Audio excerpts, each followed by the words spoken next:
Good morning dear student, কেমন আছো সবাই? আশা করছি ভালো আছো, আলহামদুলিল্লাহ। অনলাইন ক্লাসে স্বাগত। আজকে তোমাদের কততম ক্লাস হচ্ছে? 15। আমরা কি পড়ছিলাম? থার্ড অধ্যায়ে পদে ব্যাপ্যতা। আচ্ছা, আমরা অলরেডি পদে ব্যাপ্যতার সূত্র পড়ে ফেলেছি। আমরা সুইনবার্নের সেই চিত্র সহকারে দেখছিলাম। আমরা দুটো চিত্র শেষ করেছিলাম, এ আর ই, যে পরীক্ষায় আমাদের এই টাইপের কোশ্চেন আসতে পারে। যে এক নাম্বার হচ্ছে কি, এভাবে উদ্দীপকটা দিবে যে তুমি কিভাবে বুঝবে যে কোনটা ব্যাপ্য কোনটা অব্যাপ্য। আমি তো সূত্র লিখেই দিয়েছি, এ ই আই ও, উদ্দেশ্য ব্যাপ্য বিধেয় অব্যাপ্য, দুটাই ব্যাপ্য, এর বিপরীত হচ্ছে আই, দুটাই অব্যাপ্য, আর ও হচ্ছে এর বিপরীত। এটা চিত্রটা এঁকে পড়ার সময় করবে, তাহলে তুমি ধরতে পারবে যেহেতু এখানে এসপি দেওয়া আছে, এসটা এটা দুটোই ব্যাপ্য, একমাত্র ই বাক্যেরই দুটা ব্যাপ্য হয়, তাহলে দেখি বুঝবে এই দুটাই ব্যাপ্য। এখানে তোমাকে নিচে লিখেই দিবে যে কালো চিহ্নটা ঘরে এটা হচ্ছে ব্যাপ্য আর হোয়াইটটা হচ্ছে অব্যাপ্য।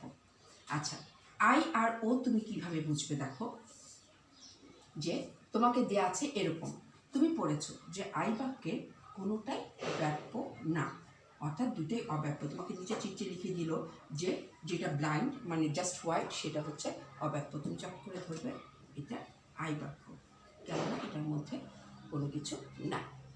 আচ্ছা, আর তুমি আবার করেছো যে ও বাক্যের উদ্দেশ্য ব্যাপ্য, এখানে অবশ্যই ইয়ে দেওয়া থাকবে, এখানে এসপি দেওয়া থাকবে, এসপি, এটা এস, এটা পি। তুমি পড়েছো যে ও বাক্যের প্রেডিকেট ব্যাপ্য, যে ও বাক্যের প্রেডিকেট ব্যাপ্য, তাহলে তুমি চট করে ধরে ফেলবে এটা ও বাক্য। ক্লিয়ার? এখন আমি বই থেকে তোমাদের ডিটেলসটা পড়ে দিচ্ছি। এটা দেখলে যে বাক্যের, এটা আমি ছোটো করে লিখে দিই তোমাদের। যখন এই প্রশ্নটা মুখস্থ করবে বা যখন এই সমানুমানের নিয়মগুলো পড়বে, এটা এই সাইডে লিখে রাখবে এভাবে করে, যে এ ই আই ও, এটা এ বাক্য আমি এখানে লিখে দিই, এটা এ বাক্য, এটা আই বাক্য এখানে লিখলাম। এ বাক্যের উদ্দেশ্য ব্যাপ্য বিধেয় অব্যাপ্য, ঠিক আছে? এই বাক্যের দুইটাই ব্যাপ্য, আই বাক্যের দুইটাই অব্যাপ্য, ও বাক্যের এটার বিপরীত, এটা অব্যাপ্য এটা ব্যাপ্য। অর্থাৎ এই সূত্রটা যেন তোমার ব্রেনে একেবারে মুখস্থ থাকে, ঠিক আছে? এই সূত্রটা। এখন আমি ডিটেলসে চলে যাই, পেজ নাম্বার আছে 100-এর নিচে দেখো। আমি পুরোটা লিখবো না, একটা উদাহরণ দিয়ে তোমাদেরকে বুঝাই দিই। এখানে উদাহরণটা আছে, সব কাক হয় কালো।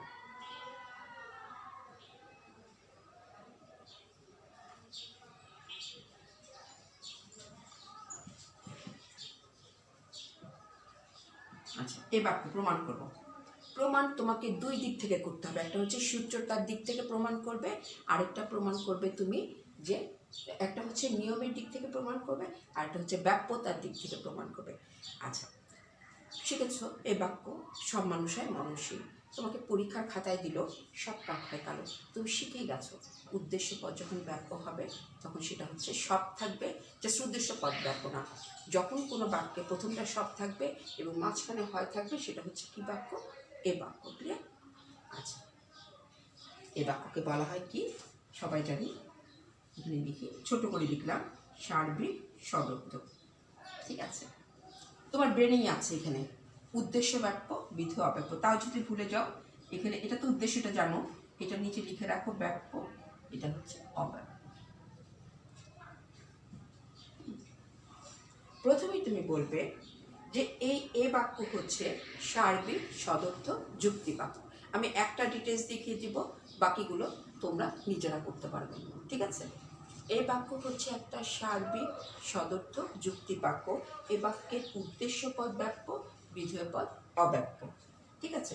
ব্যাপ্যতার নিয়ম অনুযায়ী এই সার্বিক সদর্থ যুক্তি বাক্যটি যেহেতু উদ্দেশ্য পদ ব্যাপ্য এবং বিধেয় পদ অব্যাপ্য, সুতরাং এটি হচ্ছে সার্বিক সদর্থক। এটা বলার পরে তুমি বলবে এই বাক্যে, কেননা এই বাক্যে কাক, এখানে সব কাক, অতীত বর্তমান এবং ভবিষ্যতের সব কাকের কথা বলা হয়েছে, এই কারণে এই পদটি ব্যাপ্য।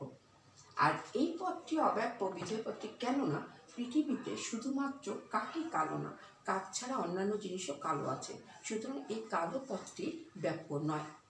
এখানে কাক সম্পর্কে শুধু কালোটাকে ব্যবহার করা হয়েছে। আমরা জানি কোকিলও কালো এবং অন্যান্য বস্তুও কালো আছে, ঠিক আছে। এখন এত ডিটেলস লেখা দরকার নেই, শুধু বলে পৃথিবীতে শুধুমাত্র কাকই একমাত্র কালো না, কালো আর অন্যান্য জিনিসও আছে, সুতরাং এই বিধেয় পদটি অব্যক্ত। তারপরে বলবে পদের সূত্রটার দিক থেকে, তাহলে চলে যায় সার্বিক বাক্যের উদ্দেশ্য পদটি সবসময় ব্যাপ্য হয়। যেহেতু একটি সার্বিক বাক্য তাই এর উদ্দেশ্য পদটি ব্যাপ্য। আবার বলবে সদর্থক বাক্যে বিধেয় পদ ব্যাপ্য হয়। যেহেতু এটি সদর্থক বাক্য তাই এর বিধেয় পদ অব্যক্ত। বুঝতে পেরেছে? তাহলে তুমি দুই দিক থেকে প্রমাণ করলে, প্রথমে হচ্ছে সার্বিক সদর্থক হিসেবে দেখিয়ে দিলে, আরেকটা হচ্ছে সূত্রতার দিক থেকে, ঠিক আছে। প্রত্যেকটা এইভাবে করে তুমি প্রমাণ করবে। প্রমাণগুলো ডিটেলস পেজ নাম্বার 100 পেজে সব দেওয়া আছে। আমি এইটা দেখিয়ে দিচ্ছি এখন।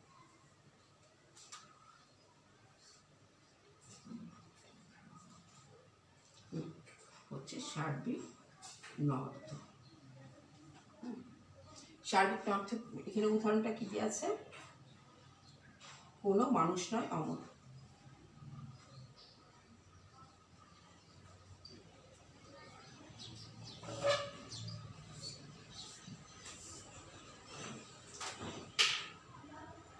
আচ্ছা, এখানে কোনো মানুষ বলেছে, ঠিক আছে। এখানে কোনো মানুষ যেহেতু সার্বিক নর্থক আমরা জানি, প্রথমে আগে সূত্রতে যাবে না, তুমি বলবে আমরা জানি ই বাক্যের, এটার দিকে তাকাবে, হ্যাঁ ওই যে ছকেরটা। আমরা জানি ই বাক্যের মানে সার্বিক নর্থক যুক্তি বাক্যের উদ্দেশ্য পদ ব্যাপ্য হয়। এখানে যদি ঘুরে যাও এখানে লিখে নিবে, উদ্দেশ্য পদ ব্যাপ্য হয় এবং বিধেয় পদও ব্যাপ্য হয়।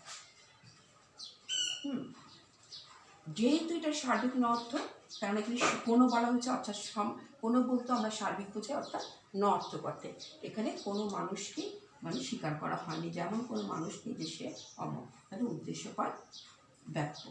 এবং অমর যখন কোনো কিছু অস্বীকার করছি, এখানে সমগ্র মানুষ সম্পর্কে যেহেতু আমরা অস্বীকার করছি, সেহেতু বিধেয় পদটাও হচ্ছে কি ব্যাপ্য।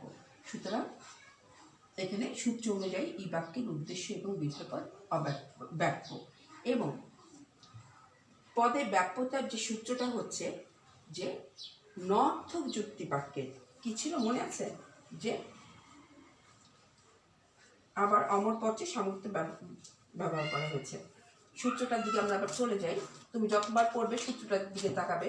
নর্থক যুক্তি বাক্যের বিধেয় পদ সবসময় ব্যাপ্য হয়, ঠিক আছে। আবার আরেকটা কি হচ্ছে যে সার্বিক যুক্তি বাক্যের, এটা যেহেতু সার্বিক যুক্তি বাক্য হিসেবে এটার উদ্দেশ্য পদ ব্যাপ্য, আর নর্থক যুক্তি বাক্য হিসেবে বিধেয় পদ ব্যাপ্য। এটা সূত্রতে তুমি পড়েছ যে সার্বিক হিসেবে উদ্দেশ্য বাক্য থাকবে এবং নর্থক হিসেবে বিধেয় পদ ব্যাপ্য থাকবে, সেই হিসেবেও এটা দুটোই ব্যাপ্য।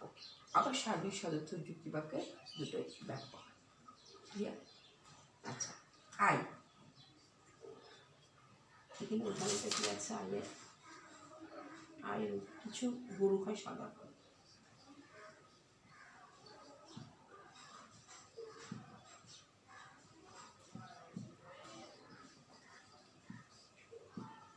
আচ্ছা, কিছু গরু হয় সাদা। আই বাক্যটাকে বলা হয় বিশেষ, শর্টকাটে লিখলাম বিশেষ সদর্থক। বিশেষ সদর্থকের দুটোই অব্যাপ্য। কেন দুটোই অব্যাপ্য? প্রথমে বলবে যেহেতু বিশেষ কিছু গরু বলা হয়েছে, উদ্দেশ্য অব্যাপ্য। আমি ছোট্ট করে লিখে দিলাম অব্যাপ্য। আর যেহেতু কিছু গরু সম্পর্কে সাদাকে স্বীকার করা হয়েছে, সুতরাং এটা অব্যাপ্য। ঠিক আছে, অর্থাৎ সার্বিক সদর্থক। তখন আবার বলবে আমরা জানি বিশেষ যুক্তি বাক্যের উদ্দেশ্য পদ হচ্ছে গিয়ে, বিশেষ যুক্তি বাক্যে কি হয়? উদ্দেশ্য পদ অব্যক্ত। এবং আবার সদর্থকের, যেহেতু এটা বিশেষ তাই উদ্দেশ্য পদ অব্যক্ত। আবার আমরা পড়েছি সদর্থক যুক্তি বাক্যের বিধেয় পদ অব্যক্ত হয়। সদর্থক কেন? যে হয় আছে, যেহেতু এটা সদর্থক সেহেতু এটা বিধেয় পদ অব্যক্ত। ক্লিয়ার? প্রমাণ হলো তো? তুমি একবার এটার দিকে তাকাবে, আরেকবার এই দুটো সূত্রের দিকে তাকবে।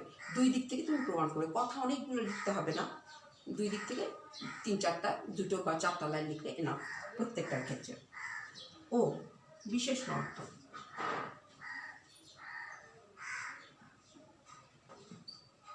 কি আছে? কিছু ছাত্র নয় মেধাবী,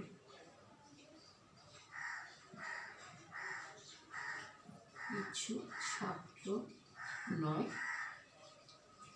মেধাবী। আচ্ছা, এখানে দেখো কিছু ছাত্র, ও বাক্যের উদ্দেশ্য অব্যক্ত। কেন অব্যক্ত? এখানে কিছু ছাত্র সম্পর্কে বলা হচ্ছে, যেহেতু কিছু আছে এটা অব্যক্ত, নিচে লিখে দিলে অব্যক্ত। আচ্ছা, এখন জিজ্ঞেস করতে পারো যে আমরা পড়েছি নর্থক যুক্তি বাক্যের বিধেয় পদ ব্যাপ্য হয়। কেননা আমরা যখন কোনো কিছু যদিও এখানে বিশেষ সম্পর্ক অস্বীকার করেছে, তথাপি এটি ব্যাপ্য। কেননা যখন আমরা কোনো কিছু অস্বীকার করি সম্পূর্ণ অর্থে এই হয়ে গেল আমার এই বাক্যের। এখন তোমরাই মিলিয়ে নাও, উদ্দেশ্য বাক্য বিধেয় বাক্য, উদ্দেশ্য বাক্য বিধেয় বাক্য, দুইটাই বাক্য, বাক্য বাক্য, দুইটাই অব্যক্ত, অব্যক্ত অব্যক্ত। এইটা অব্যক্ত, এটা ব্যক্ত। দেখো তো এটা চিত্রের সাথে এটা মিলেছে কিনা। তোমরা নিজেরা করবে, নিজেরা করে প্রমাণ করে এই সূত্রের সাথে মিলাবে এটা মিলেছে কিনা। যখন মিলে যাবে তখন মিলে যাবে। ঠিক আছে, তাহলে আমরা পদের ব্যক্ততার নিয়মটা পুরোপুরি শেষ করলাম আজকে।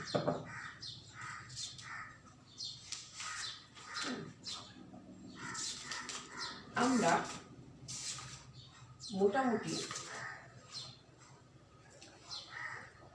মোটামুটি তৃতীয় অধ্যায় কমপ্লিট। ঠিক আছে, তৃতীয় অধ্যায় কমপ্লিট হলেও আমাদের কি করতে হবে, যে একটা অংশ আছে যুক্তি বাক্যে রূপান্তর করো। তবে এটা পরীক্ষায় খুব কম নাম্বারের জন্য আসে, হয়তো 2 মার্কসের জন্য, কিন্তু তোমাকে সেখানে 28টা নিয়ম পড়তে হবে। সুতরাং আমি মনে করছি এই ফার্স্ট ইয়ার এখন 28টা নিয়ম মুখস্থ করাচ্ছে, আমরা শেষের দিকে তখন পড়বো। ঠিক আছে, টেস্টের পরে যখন আমাদের বন্ধ থাকবে তখন আমাদের কী করবো, আমরা ওই দুটা করে নিয়ম, প্রথম 5টা নিয়ম সবারই জানা আছে, অলরেডি 5টা আমরা সবাই পড়ে ফেলেছি। আর যে 20-22টা আছে, ওই 18টা, সেই 18টা আমরা পরে আস্তে আস্তে পড়ে ফেলবো। ঠিক আছে, আর অলরেডি আমরা সব শেষ করেছি।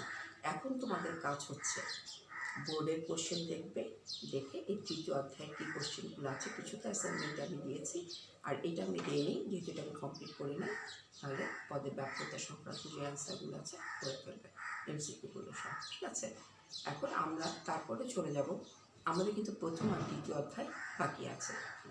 ঠিক আছে, আসলে প্রথম অধ্যায় ডিটেলস এটা পড়ানোর কিছু নাই।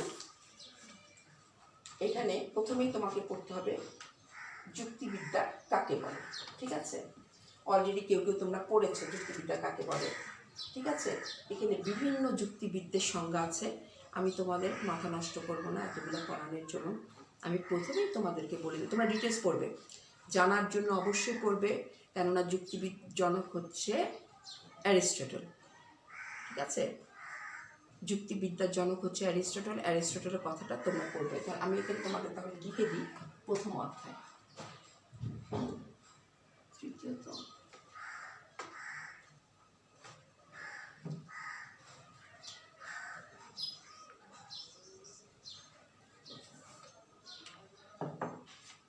এটা পড়তে আমাদের বেশি সময় লাগবে না।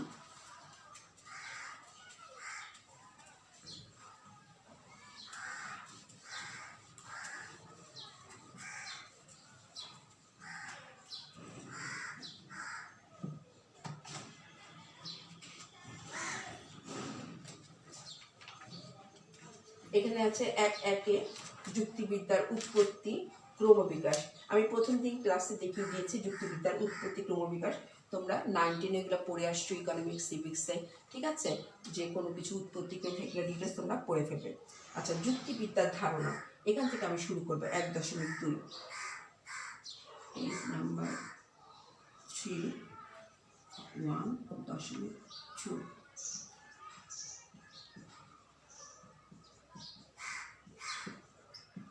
যুক্তিবিদ্যার ধারণা।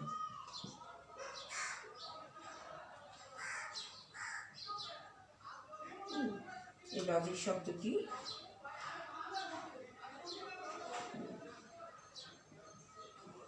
লোগোস গ্রিক শব্দ থেকে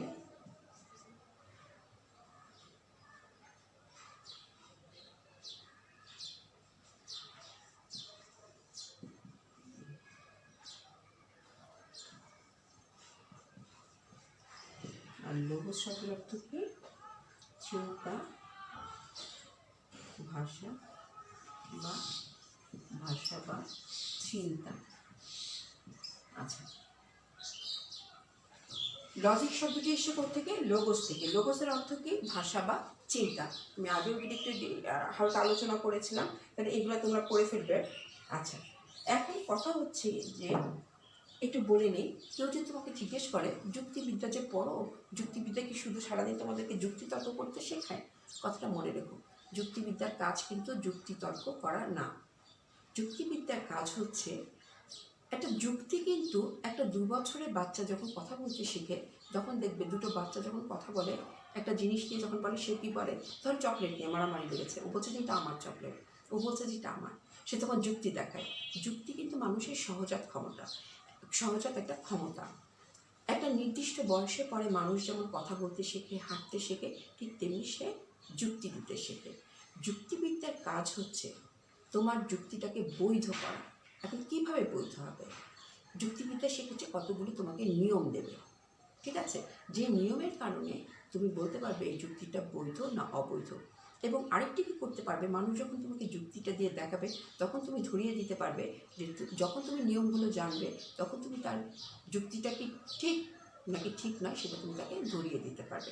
তাহলে যুক্তিবিদ্যার মূল কাজ হচ্ছে কি, কতগুলো যুক্তিটাকে বৈধ হওয়ার জন্য কতগুলো নিয়ম দেওয়া। তাহলে যুক্তিবিদ্যা মূল কোথা থেকে এসছে? ভাষা বা চিন্তা। আচ্ছা, এখানে আরও অনেক কথা আছে। যুক্তিবিদ্যা হচ্ছে যুক্তিবিজ্ঞান। যুক্তি কৌশলকে হতে হয় ধারালো, শাণিত, তীক্ষ্ণ, সুনির্ভর। নতুন জ্ঞানের জন্য আমরা জানা সত্য থেকে অজানা সত্যে গমন করি। আচ্ছা, এগুলো আমি পরে পড়াবো ছোট্ট করে। আচ্ছা, এখানে অনেক অনেক কাহিনী আছে, পড়বে। 4 নাম্বার, যার জন্ম হয় তার মৃত্যু ঘটে, শিশুটির জন্ম হয়েছে।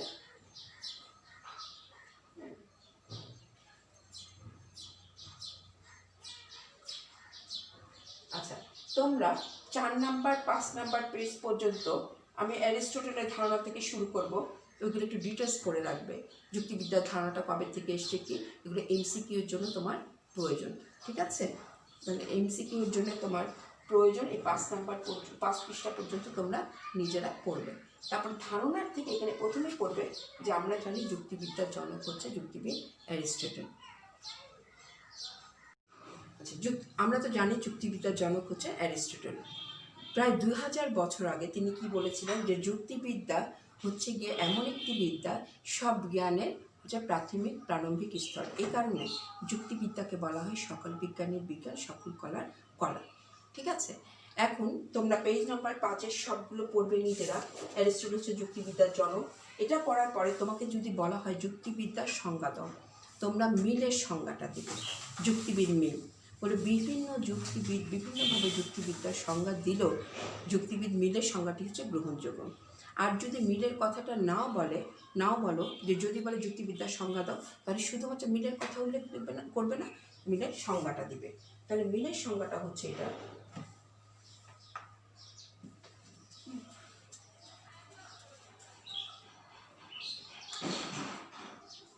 পেজ নাম্বার 6, পেজ নাম্বার হচ্ছে 6 মিলের মিলের মাঝামাঝি জায়গায় তোমরা পাবে সংজ্ঞাটা।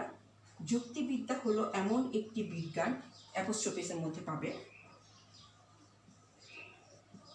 যুক্তিবিদ্যা হলো এমন একটি বিজ্ঞান যা বিচার এমন একটি যা বিচার বা প্রমাণ, এমন যা বিচার বা প্রমাণের মাধ্যমে জ্ঞাত সত্য থেকে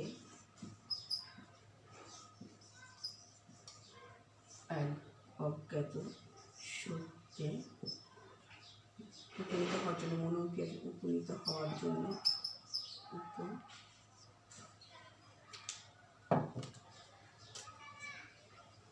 উপনীত হওয়ার জন্য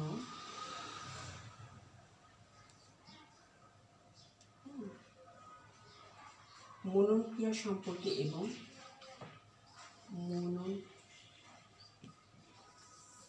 ক্রিয়া সম্পর্কে এবং সহায়ক মানসিক প্রক্রিয়া সম্পর্কে সহায়ক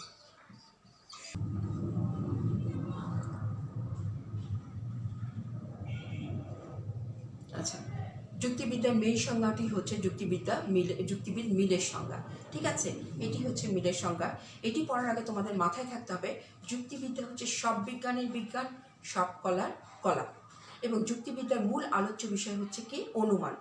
অনুমান কি? এটা একেবারে বই দেখে তোমরা খাতার মধ্যে একটু লিখে ফেলবে যে যুক্তিবিদ্যার মূল আলোচ্য বিষয় অনুমান। অনুমান হচ্ছে জ্ঞাত সত্য থেকে অজ্ঞাত সত্যে উত্তরণের মানসিক প্রক্রিয়া। অর্থাৎ আমরা কি জানি? আমরা জ্ঞাত সত্য জানি, কিন্তু অজ্ঞাত সত্য জানি না। ধরো তুমি এখন বসে আছো, তুমি ক্লাসরুমে বসে আছো, বাবার সামনে বসে আছো, হঠাৎ দেখলে যে আমার সামনে বসে ধোঁয়া দেখা যাচ্ছে, তখন বলবো যে মিস এখানে ধোঁয়া দেখা যাচ্ছে। তখন আমি কি বলবো? নিশ্চয়ই দূরে কোথাও আগুন লেগেছে, এই জন্য ধোঁয়া দেখা যাচ্ছে। ধোঁয়াটা আসে থেকে আগুন লাগার ফলেই তো। এখন তুমি যে তোমার যে জ্ঞানটা বা জ্ঞাত সত্যটা কি, মানে জানা বিষয়টা, তোমার জানা বিষয়টা হচ্ছে ধোঁয়া, আর অজানা বিষয়টা কি? অজানা বিষয়টা হচ্ছে আগুন। এই যুক্তিবিদ্যায় আমরা কি করি? এই জানা বিষয় থেকে অজানা বিষয় গমন করি, এটাকে বলা হয় অনুমান। আর এই অনুমানটাই হচ্ছে যুক্তিবিদ্যার অন্যতম আলোচ্য বিষয়। এই কয়েকটা বিষয় মাথায় রেখে তারপরে তুমি এই সংজ্ঞাটা মুখস্থ করবে, একেবারে ঠোঁটের আগায় থাকবে। প্রথমেই বলছি, যুক্তিবিদ্যা হলো এমন একটি বিজ্ঞান, এই অংশটা মুখস্থ করবে। আমি আগেই বলছি যুক্তিবিদ্যা হচ্ছে সকল বিজ্ঞানের বিজ্ঞান। কেন সকল বিজ্ঞানের বিজ্ঞান এটা আমি পরে বলবো। যা বিচার বা প্রমাণের মাধ্যমে, মানে যুক্তিবিদ্যা যে একটা বিজ্ঞান, সে কী করছে? এই বিজ্ঞানটাকে সে বিচার বা প্রমাণের মাধ্যমে ওই যে জ্ঞাত সত্য থেকে অজ্ঞাত সত্যে উপনীত হওয়ার জন্য, মানে অনুমানে যাওয়ার জন্য, সে মনন ক্রিয়া সম্পর্কে, মনন ক্রিয়া হচ্ছে তোমার মানসিক ক্রিয়া, মনের মধ্যে যে ক্রিয়াগুলোটা, একটা কিন্তু আমরা অলরেডি পড়ে ফেলেছি, অবধারণ। ঠিক আছে, তাহলে সেই মনন ক্রিয়া সম্পর্কে আলোচনা করবে এবং সাথে সাথে সহায়ক মানসিক প্রক্রিয়া সম্পর্কে আলোচনা করবে। অর্থাৎ আমরা পরবর্তীতে শ্রেণীকরণ, ব্যাখ্যা, যৌক্তিক সংজ্ঞা, যৌক্তিক বিভাগ অনেক কিছু পড়ব। অর্থাৎ মনন ক্রিয়ার সাথে যে আরও সহায়ক কতগুলো মানসিক প্রক্রিয়া আছে সেই সম্পর্ক আলোচনা করব। এটাই হচ্ছে যুক্তিবিদ্যার মূল সংজ্ঞা। সেটা তোমাকে মিল লিখলেও চলবে, না লিখলেও চলবে। এবং কেন তোমাকে যদি আসে পরীক্ষা যে প্রমাণ করো, পেজ নাম্বার 6 নিচে প্রমাণ আছে, কেননা এটা এক ধারে বিজ্ঞান, আরেক ধারে একদিকে কলা বলা হচ্ছে। কিন্তু দেখবে যে আরও যুক্তিবিদ, যে কপি, তারপরে হচ্ছে কি আরও যুক্তিবিদ জোসেফ, এক একজন যুক্তিবিদ একটা সাইড থেকে আলোচনা করেছেন। কেউ বলেছেন কলা, কেউ বলেছেন বিজ্ঞান, কিন্তু ওইগুলোও তোমাকে পড়তে হবে। কেননা দেখবে যে জোসেফের একটা তুলে দিল, তোমার আলজিসের একটা তুলে দিল, ঠিক আছে, তখন তুমি যদি না পড়ো তাহলে তুমি কীভাবে লিখবে? ঠিক আছে, কিন্তু ওইগুলো হচ্ছে একমুখী সংজ্ঞা। তাহলে আজকে এ পর্যন্তই। ভালো থাকো সবাই, সুস্থ থাকো, দেখা হবে ইনশাআল্লাহ নেক্সট ক্লাসে। থ্যাংক ইউ, আল্লাহ হাফেজ।